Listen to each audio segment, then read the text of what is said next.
Florida State continues to add talent to that edge position, so we're back with yet another huge commitment, bringing in Sione Lolohea, a talented defensive end out of Oregon State.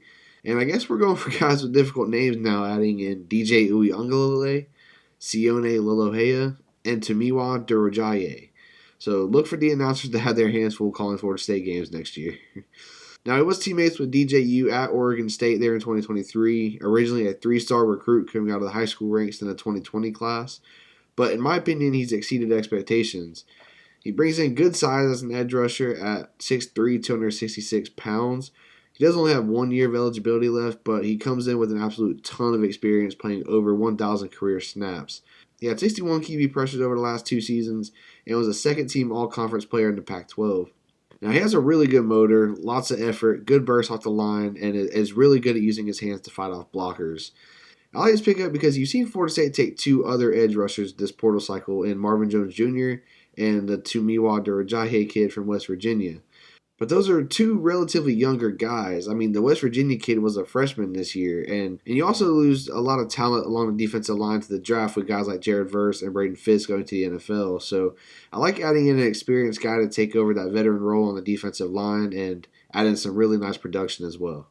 Florida State had him on campus for a visit last week, and then he went back to the West Coast where he visited USC. He even actually gained a few predictions on Tuesday and Wednesdays for the Trojans, but ultimately decided he wanted to come with DJU and be a Seminole, and we're happy to have him.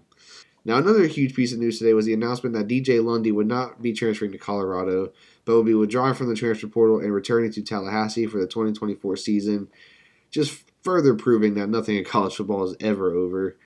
DJ Lundy entered the portal back in December and committed to Colorado on Christmas Day, was even actually listed on the Buffalo's official website as part of their signing class. Now, when the news broke, it was super disappointing. DJ is not only a veteran guy for Florida State and has played very solid in his time here, especially the last 2 years, but on top of that, as we all know, the linebacker position is so thin.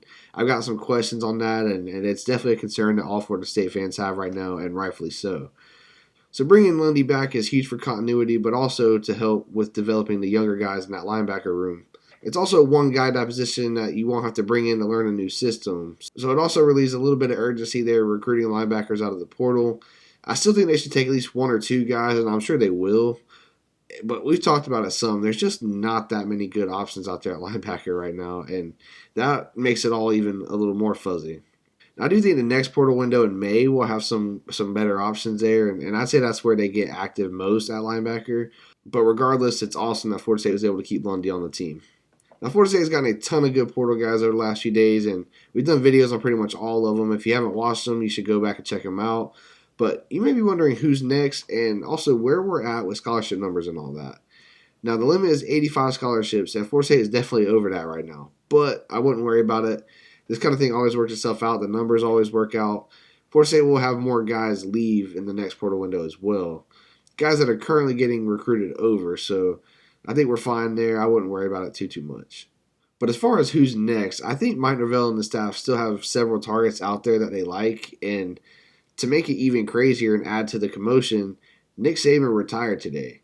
This means that all their players and even recruits that signed less than a month ago will now have a 30-day window to enter the transfer portal. This also means that whichever coach they hire, Dan Lanning seems to be the favorite as it stands here on Wednesday night.